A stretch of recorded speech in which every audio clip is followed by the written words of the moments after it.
नमस्कार दोस्तों, मैं हूं रंजीत और स्वागत है आप सभी का आरकेजे सिविल पाठशाला यूट्यूब चैनल पर। दोस्तों, आज दो महत्वपूर्ण आर्टिकल के बारे में चर्चा होने वाली है। पहले नंबर का आर्टिकल हम देखने वाले हैं हिंदू मैरिज एक्ट से संबंधित। 1950 के दशक का ये कानून है और अभी भी हिंदू धर्म में विवाह इसी एक्ट के अनुसार होता है।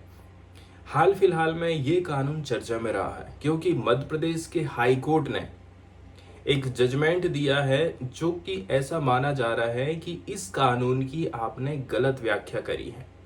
वहीं सुप्रीम कोर्ट के जो सीजीआई हैं, चीफ जस्टिस ऑफ इंडिया हैं, वो तो एक तरफ से इसको सपोर्ट कर रहे हैं, लेकिन ये जो मध्य प्रदेश की हाई कोर्ट है ना, उसको रिजेक्ट करके इस कानून की गलत व्याख्या करी है। इसके ऊपर हम चर्चा करने वाले हैं। नॉर्मली क्या हुआ था, एक मुस्लिम लड़का है और एक हिंदू लड़की है, ठीक है, दोनों शादी करते हैं, ठीक है, दोनों लव मैरिज करते हैं। अब लव मैरिज कर रहे हैं, इसके बाद समाज उनको परेशान करना चालू कर देता है, ठीक है, कहीं धमकी भरे कॉल आएंगे, मैसेज आएंगे। अब वो लड़का क्या करेगा, उसने हाई कोर्ट में अपील कर दी, हाई कोर्ट में पिटीशन दायर कर दी कि भाई मुझे प्रोटेक्शन की ज़रूरत है, क्योंकि मुझे या फिर मेरी बीवी को, ठीक है, मेरी हिंदू बीवी की जान को खतरा है। लेकिन हाई कोर्ट ने उनको प्रोटेक्शन देने से मना कर दिया। उन्होंने क्वेश्चन खड़ा कर दिया कि भाई आपकी जो शादी हुई है, मैरिज हुई है, वो वैलिड है कि नहीं है। इसके ऊपर यहाँ पर चर्चा होने वाली है। इसके बाद सेकंड वाला जो आर्टिकल रहेगा हमारा, कुवैत में जो फायर एक्सीडेंट हुआ था और उससे जो भारतीयों की जो मौत हुई है ना, डेथ हुई है, उसके ऊपर यहाँ चर्चा होगी। कुवैत में या फिर गल्फ कंट्रीज में भारतीय मजदूरों को किस रूप में देखा जाता है, उनके कौन कौन से अधिकार हैं, क्या उनको वहाँ के लेबर लॉ के अंतर्गत रखा जाता है कि नहीं रखा जाता है। इसके अलावा कैसे करके भारतीय जो वर्कर हैं वहाँ पर कमाई करने के लिए जाते हैं, किस कंजस्टेड एरिया में वो रहते हैं, आखिर ऐसा क्यों कर रहे हैं। उसका रीजन ये है, यदि उनके पास अच्छा खासा रुपया रहता ना, तो वो अपनी फैमिली को वहाँ पर रख करके बढ़िया बढ़िया फ्लैट में रहते। तो ये कंपनी की भी जिम्मेदारी बन जाती कि भाई यदि मैं अपने वर्कर से काम ले रहा हूँ तो उसके रहने की भी मैं व्यवस्था करूँ। लेकिन ऐसा वहाँ पर नहीं होता है। तो वहाँ की क्या कंडीशन है, ठीक है, भारतीय वर्करों की वहाँ पर क्या कंडीशन है और कैसे करके वो यहाँ से बाहर निकल सकते हैं, इसके ऊपर इस आर्टिकल में हम चर्चा करने वाले हैं।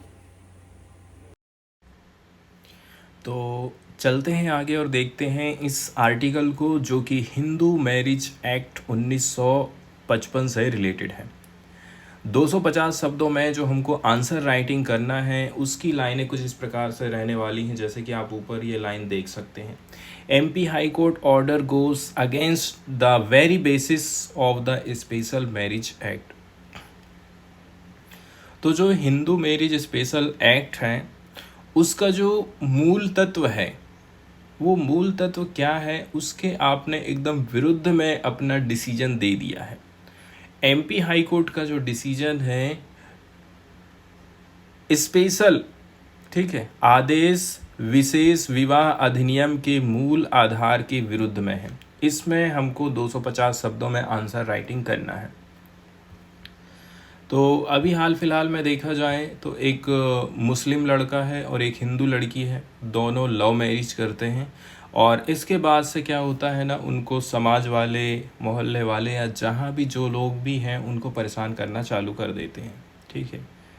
लड़के को बोलते हैं कि भाई तू लड़की को छोड़ दे, लड़की को बोलते हैं तू लड़के को छोड़ दे, क्योंकि दो अन्य धर्मों की यहाँ पर शादी हो रही, पार्टिकुलरली हिंदू मुस्लिम की हो रही है, इसलिए मामला और भी ज़्यादा तूल पकड़ लेता है। तो जो स्पेशल मैरिज एक्ट है 1954 का एंड MP हाई कोर्ट का जो जजमेंट आया है, वो एकदम विरुद्ध में हमको दिखाई दे रहा है। जबकि जो हिंदू मैरिज एक्ट कहता है कि नहीं, इनको भाई हमें सपोर्ट देना है, ऐसा कोई ज़रूरी नहीं है कि एक ही धर्म के, एक ही जाति के लोगों के बीच में शादी हो। भारतीय संविधान कहता है कि किसी भी व्यक्ति को, ठीक है, इस प्रकार से आप धर्म के आधार पर, भाषा के आधार पर, जाति के आधार पर उसके अधिकारों से वंचित नहीं कर सकते हैं। उसकी प्राइवेसी का उल्लंघन नहीं किया जा सकता है। ये उसकी खुद की निजता है लड़की की कि वो किससे शादी करना चाहती है। लड़के की निजता है, प्राइवेसी है कि वो किससे शादी करना चाहता है। तो मध्य प्रदेश हाई कोर्ट ने जो डिसीजन दिया है वो मिस इंटरप्रिटेशन समझ में आ रहा है कानून का। इंटरफेथ जो मैरिज किए हैं ये लोग, इंटरफेथ मतलब होता है अन्य धर्म में, जो अंतर धर्म में जो इन्होंने विवाह किया है उसको बोला जा रहा है इंटरफेथ मैरिज। जबकि देखा जाए जो लीगल एवेन्यू है इंटर रिलीजियस मैरिज के लिए सरकार रखती है, संविधान रखता है, नियम कानून रखता है, ठीक है। यदि इसको आप रिजॉल्व नहीं करते हैं तो ये क्या काम करेगा, इसका काफ़ी बड़ा कॉन्सिक्वेंसेस हमको सामने देखने को मिलेगा, ठीक है, जो कि एक्ट के विरुद्ध में होगा। जबकि ये कानून कहता है कि हमें एक वायेबल लीगल एवेन्यू प्रोवाइड करना है इंटर रिलीजियस मैरिज के लिए, तो कानून भी सपोर्ट कर रहा है, लेकिन यहाँ पर हाई कोर्ट की तरफ से व्याख्या गलत कर दी जाती है। अब हम बात करते हैं कि ये पूरा मामला क्या है। तो एक पिटीशन है जो कि लाई गई थी इंटरफेथ मैरिज को लेकर के। इसको जॉइंटली फाइल किया गया था अनमैरिड हिंदू मुस्लिम कपल के द्वारा, ठीक है। अनमैरिड हिंदू मुस्लिम कपल के द्वारा ये पिटीशन दायर करी गई थी मध्य प्रदेश हाई कोर्ट ने। अब हाई कोर्ट ने क्वेश्चन किया था कि क्या इस प्रकार से इनकी जो मैरिज है एक मुस्लिम लड़का और हिंदू लड़की की इस कानून के अंतर्गत आ रही है, वो वैलिड है कि नहीं है। सबसे पहले तो वो इसकी व्याख्या करते हैं और इसी के चक्कर में फिर उनको प्रोटेक्शन नहीं दे पाते हैं। हाई कोर्ट ने उनको पुलिस प्रोटेक्शन नहीं ग्रांट किया, किसको, अनमैरिड कपल को, और बोल दिया कि भाई आपकी जो शादी रहेगी ना वो इनवैलिड रहेगी। इनवैलिड तो उच्च न्यायालय ने अविवाहित जोड़े को इस आधार पर पुलिस सुरक्षा प्रदान नहीं किया कि उनकी शादी अवैध होगी, इसीलिए हम आपको कोई पुलिस प्रोटेक्शन नहीं दे रहे हैं। लेकिन देखा जाए ना तो ये जो थिंकिंग है हाई कोर्ट की वो गलत है। सबसे पहले हम बात करते हैं पुलिस प्रोटेक्शन और भारतीय संविधान में कहाँ पर इसका उल्लेख किया गया है। तो ये नॉर्मल सी बात है कि भारत का जो संविधान आर्टिकल 226 है, इसके अंतर्गत पुलिस सुरक्षा की मांग करने वाली याचिका आप दायर कर सकते हैं। आपको पुलिस प्रोटेक्शन चाहिए तो आर्टिकल 226 के अनुसार आप पुलिस प्रोटेक्शन की डिमांड कर सकते हैं। और इस मामले में बोला जा रहा है कि जो हाई कोर्ट है, हाई कोर्ट देखते हैं कि भाई कहीं वायलेशन तो नहीं हो रहा है उस पिटिशनर्स का, and the extent of threat faced by them, कहीं कोई थ्रेट तो वो लोग फेस नहीं कर रहे हैं, तो ये सब जांच पड़ताल करता है हाई कोर्ट। इस प्रकार की जो पिटीशंस होती हैं नॉर्मली फाइल की जाती हैं कपल्स के द्वारा जब कभी वो लोग इंटरफेथ या फिर इंटरकास्ट मैरिज करते हैं। तो इंटरकास्ट मैरिज करने वाले हैं उस समय भी उनको पुलिस प्रोटेक्शन चाहिए रहता है, कहीं उनकी जान को खतरा ना हो जाए। वहीं यदि हम बात करें अनमैरिड पर्सन्स के केस में, अभी तक तो देखिए हम बात किए हैं जिनकी जो लोग शादी कर लिए। अब हम बात करते हैं जिन्होंने अभी तक शादी नहीं की है, शादी करने की ये लोग प्लानिंग कर रहे हैं। तो देखिए अनमैरिड पर्सन्स के केसेस में यदि हम देखें तो हाई कोर्ट ने एक्सटेंड किया है उनको protection after considering the various threats emanating from society. High court ने ऐसा नहीं है कि पहली बार रिजेक्ट कर दिया है इस चीज़ को, बल्कि पहले के कई ऐसे उदाहरण हैं जिसमें हाई कोर्ट ने, ठीक है, समाज से उत्पन्न विभिन्न खतरों को देखते हुए उनको संरक्षण प्रदान किया है। इसी तरह की स्थिति में मद्रास हाई कोर्ट के न्यायमूर्ति एन आनंद वेंकटेश ने समलैंगिक जोड़ों की स्थिति को देखते हुए, ठीक है, एक समलैंगिक जोड़े को पुलिस सुरक्षा प्रदान करी थी। इसी प्रकार से पंजाब और हरियाणा हाई कोर्ट ने लाइव इन रिलेशनशिप में रह रहे जोड़े को, कपल को पुलिस प्रोटेक्शन दिया था। तो फिर एमपी हाई कोर्ट ने ये जो डिसीजन दिया है ना, ये डिसीजन बिल्कुल गलत लगता है। अब हम बात करते हैं कि अदालत ने ये डिसीजन दिया है तो अदालत से चूक क्या हो गई है। तो मध्य प्रदेश हाई कोर्ट ने इंटर रिलीजियस कपल के समक्ष आने वाले वास्तविक और स्पष्ट खतरों का आकलन नहीं किया है। मतलब खाली उन्होंने शादी के गुण दोष के ऊपर ही विचार किया है।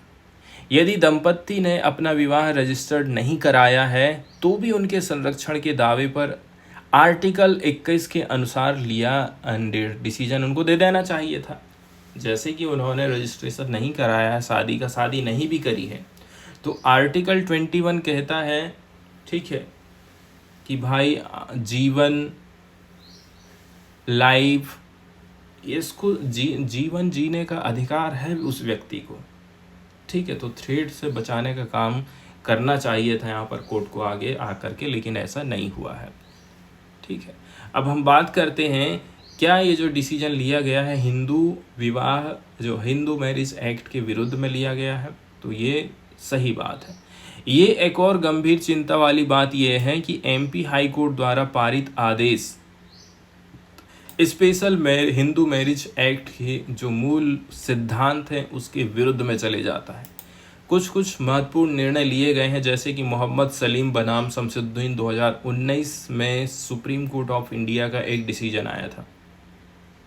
तो ये मामला जो है मोहम्मदियन कानून के अंतर्गत एक मुस्लिम पुरुष और हिंदू महिला के बीच विवाह से उत्पन्न संपत्ति के उत्तराधिकार के मामले से संबंधित था, लेकिन इस निर्णय को कभी भी अंतर धार्मिक विवाह की वैधता तय करने या फिर पुलिस प्रोटेक्शन के मिसाल के तौर पर आप नहीं देख सकते हैं, क्योंकि यहाँ पर उन्होंने कुछ और ही सुनवाई करी थी।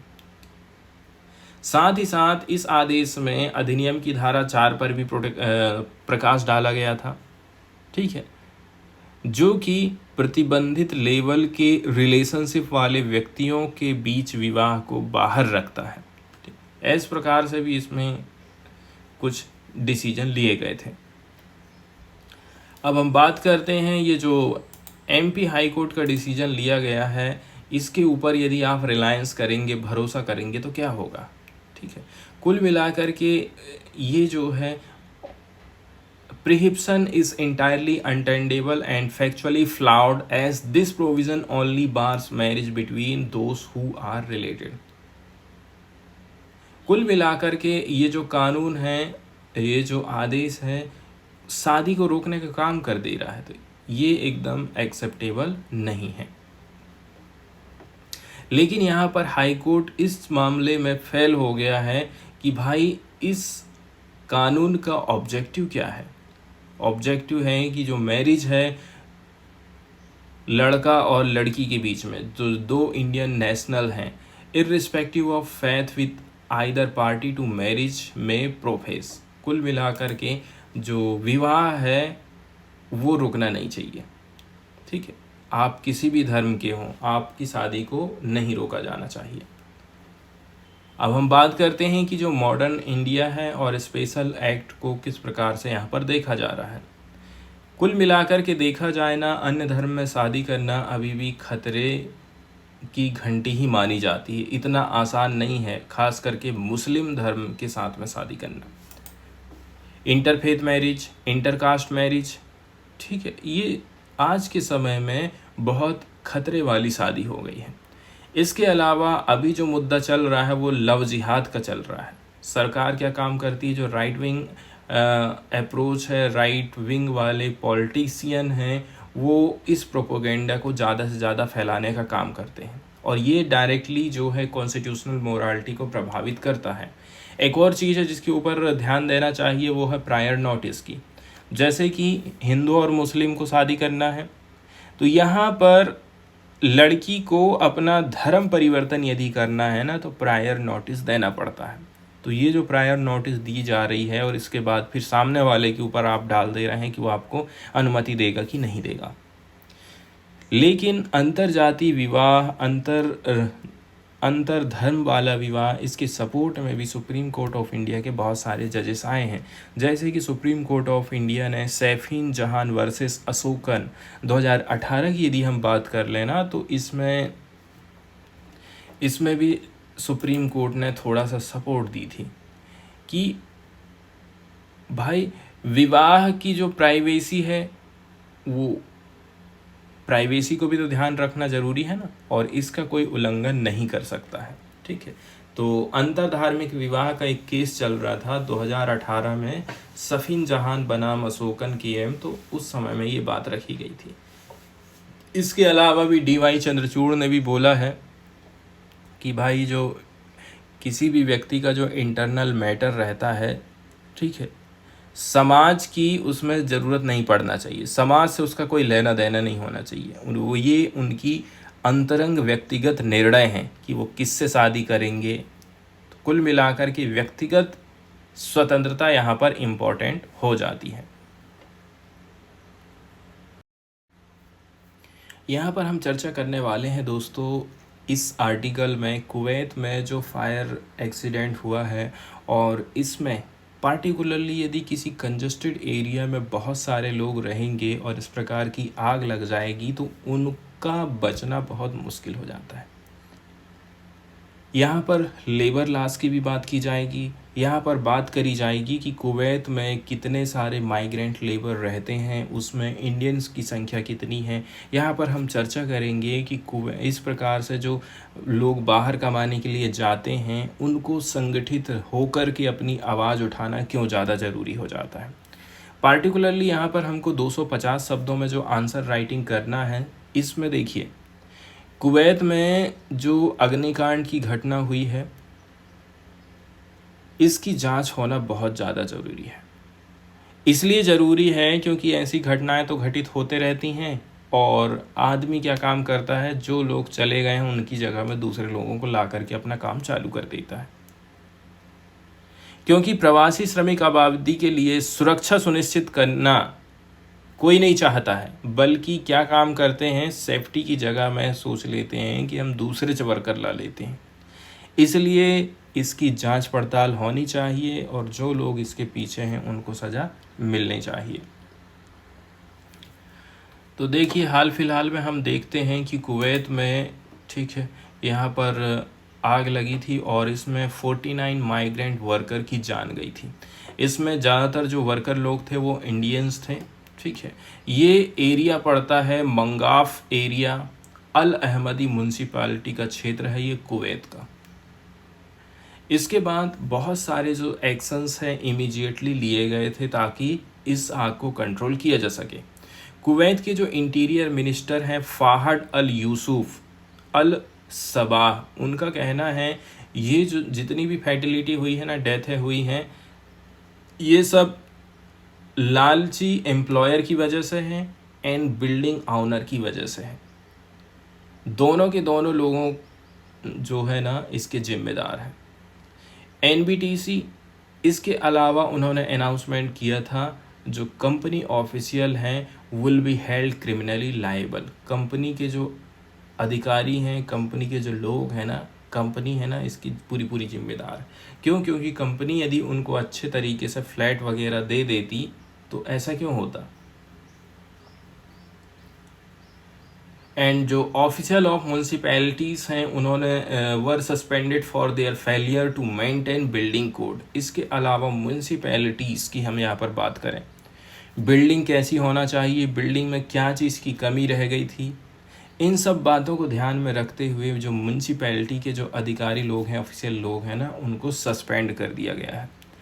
वहीं यदि हम डोमेस्टिक वर्कर की बात कर लें तो 27% हिस्सेदारी है इंटायर लेबर फोर्स में डोमेस्टिक वर्कर की, and are excluded from labour law, और ये किसी लेबर लॉ के अंतर्गत बंधे नहीं हैं। तो जाहिर सी बात है जब इनके ऊपर कोई लेबर कानून लागू ही नहीं होगा तो इनके अधिकारों की तो बात ही छोड़ दीजिए आप।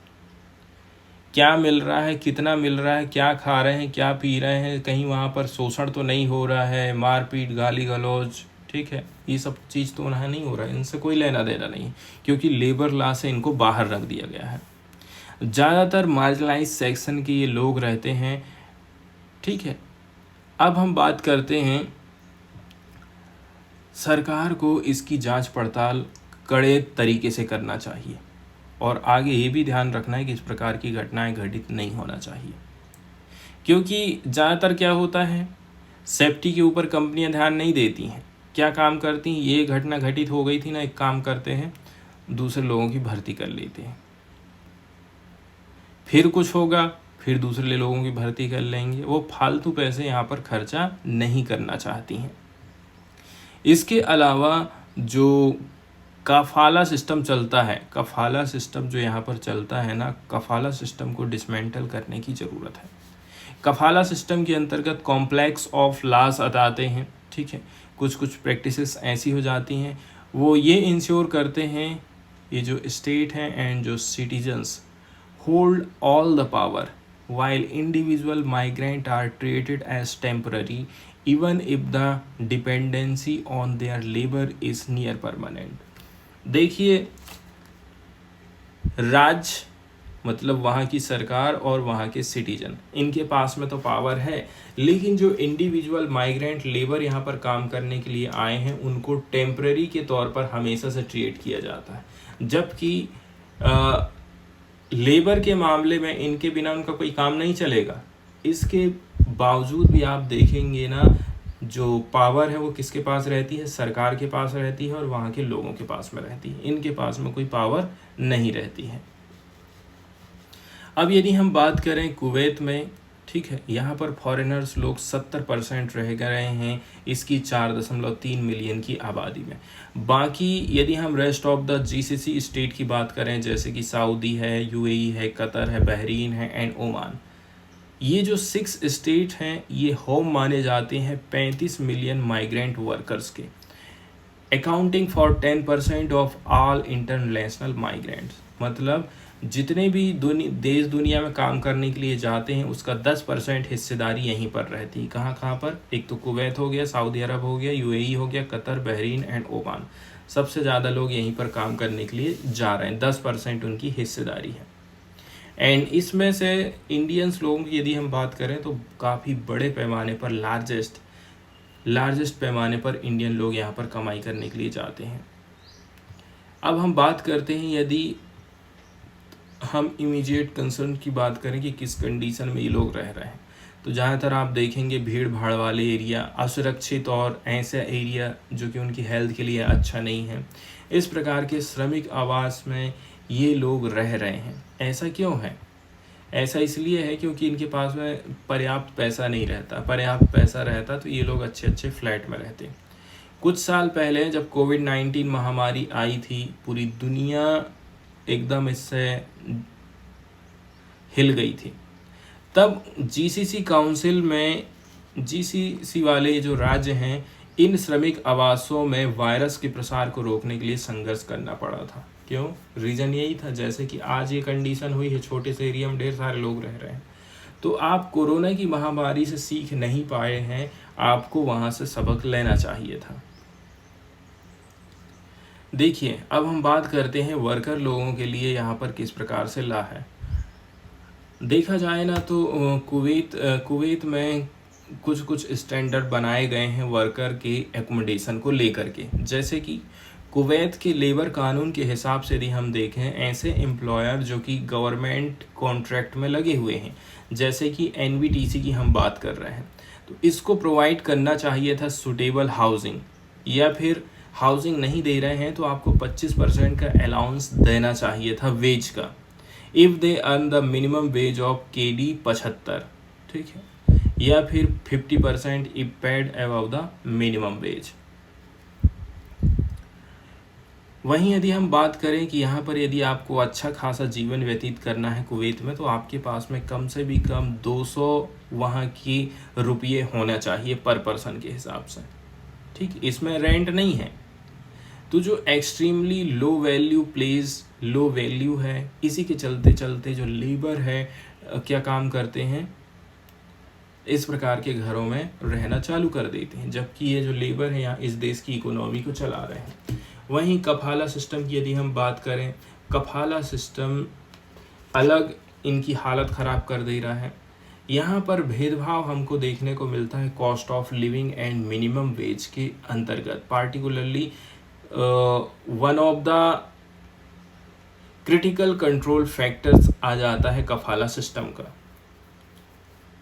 इसके अलावा जैसे कि काम और रेसिडेंस के जो वीज़ा रहते हैं इनको टाई कर दिया जाता है एम्प्लॉयर के साथ में, एंड ये लोग इंश्योर कर लेते हैं कि they have a string hold over there employees life. कुल मिला करके उनकी ज़िंदगी खरीद लिया है उन्होंने, आप ये समझ लीजिए। वहीं यदि हम बात करें लगभग 3 मिलियन माइग्रेंट्स की, ठीक है, तो ये कुवैत के लो इनकम बेल्ट के अंतर्गत आते हैं।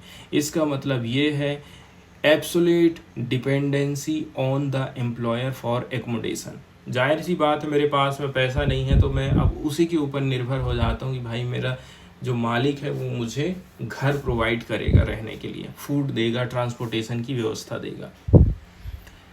हालत इतनी ज़्यादा ख़राब हो जाती है, यदि मुझे अपने परिवार के सहित वहाँ पर रहना है तो मुझे कम से भी कम कुवैत का 800 रुपया महीने का चाहिए। लेकिन इतना मुझे जब मिल नहीं पा रहा है तो मैं अपनी फैमिली को वहाँ पर नहीं लेकर के जा सकता हूँ।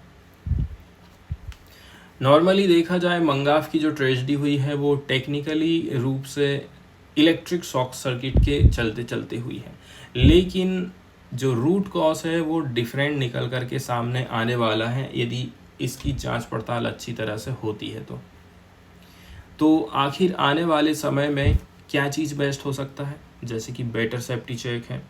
साथ ही साथ एम्प्लॉयर को ये ध्यान रखना है कि भाई जो वर्कर है अच्छा कमाएगा, अच्छा लाइफ जिएगा, ठीक। एंड मोस्ट इम्पॉर्टेंटली बात यह है कि वर्कर लोगों को अपने आप में ऑर्गेनाइज होने की ज़रूरत है।